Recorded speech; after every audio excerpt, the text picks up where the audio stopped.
اوومه برخه.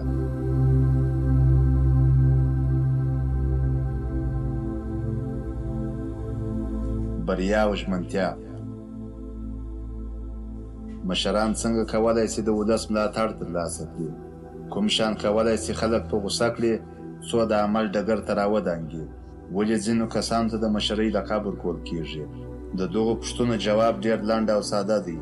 مشران د ولس په ملاتړ رامنځته کیږي ځکه دوی غواړي چې هیواد یا کمپنۍ د بریا پر لور وخوځوي. مشري له بریا سره برابره ده. د مشرۍ له مهمو دندو یو هم بریالیتوب دی. په همدې دلیل کله چې یوه کمپنۍ له ماتې سره مخ سي، تر ټولو مهم او لومړی اقدام دا دی چې باید د کمپنۍ چارې یوه پیاوړي مدیر ته وسپارل سي، څو وکولی سي بیرته کمپنۍ د بریا پر لور وخوځوي. نوي مدیر ته پکار ده چې خپل ټیم ته ډاډ ورکړي، هغوی ته داسې لارښوونې وکړي چې پر اساس یې کمپنۍ د اوسنیو ناخوالو راووځي. په دې کار سره به تاسو د مشرۍ لقب خپل کړئ.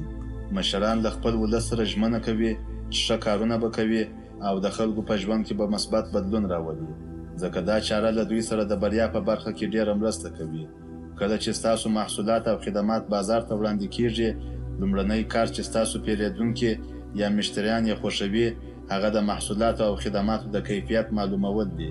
مشران باور لري چې د دوی کمپنۍ په خپله کاري برخه کې ډېره ښه روانه ده، خو دوی په دې بسنه نه کوي او نه هم دا خوښوي چې کمپنۍ یې د نورو کمپنیو مخکې ده.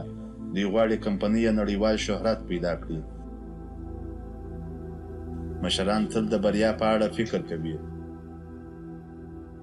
که موږ تل د بریالیتوبونو په اړه فکر وکړو، حتما ورته رسیږو.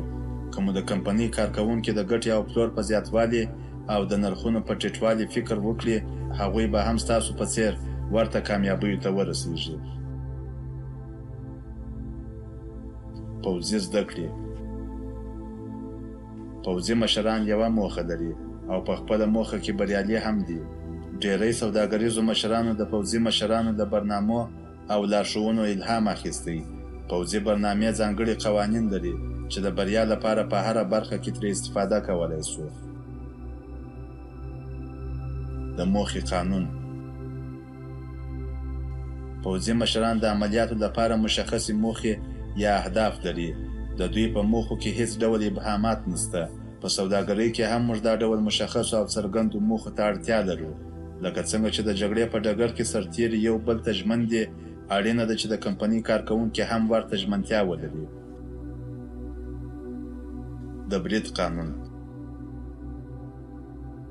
ناپلیون وویل ښې بریاوې تل په دفاعي حالت کې ترلاسه سوي دي. مشران محتاطانه عمل نه کوي او دې ته هم نه په تمه کېږي چې څه کېږي، بلکې ژر تر ژره د عمل ډګر ته دانګي او شرایط کنټرولوي. دوی تل د برید کولو د حالت په اړه فکر کوي. د ګمارنې قانون. داسې یوه پوښتنه پیدا کېږي چې سرتیري مو باید چیرې وګمارئ. په سوداګرۍ کې پیاوړي کارکوونکي او ښې مالي سرچینې کولی شي ستاسو د بریا چانس زیات کړي. ډېری مشران په خپلو کمپنیو کې د وړ کسانو په ګمارنه فکر کوي، څو کمپنۍ یې له ستونزو او ناخوالو راووځي. د چل ول قانون. د جګړې په ډګر کې مخکښ او بریالي قومندانان هغه دي چې په چل ول سره دښمن تر برید لاندې راولي. د جګړې په ډګر کې له چل څخه کار اخیستل یو نوښت او ځانګړی مهارت دی. په سوداګرۍ کې بیا جلا معنا لري.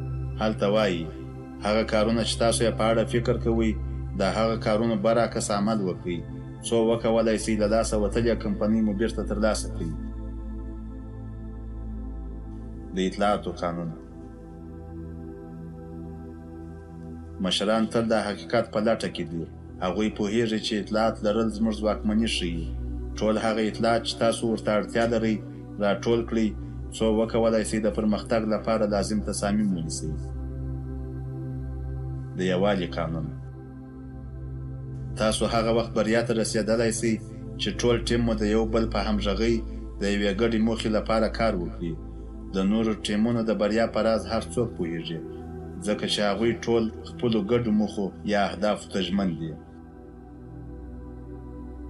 د فرمان ورکولو قانون. هیڅ پوځي عمل پرته له فرمان ورکولو څخه نسي پلي کېدای. که پلی هم سي نو د بریا چانس په ډیر کم وي. موږ کولی سو له دې قانون څخه په ملکي برخه کې هم په ځانګړې توګه هغه کسان چې د بحران سره مخ او وخت ورته خورا مهم دی کار واخلو. په داسې حالاتو کې مشران مکلفیت لري چې له کوم ځنډ پرته خپلو سرتیرو ته د برید امر وکړي.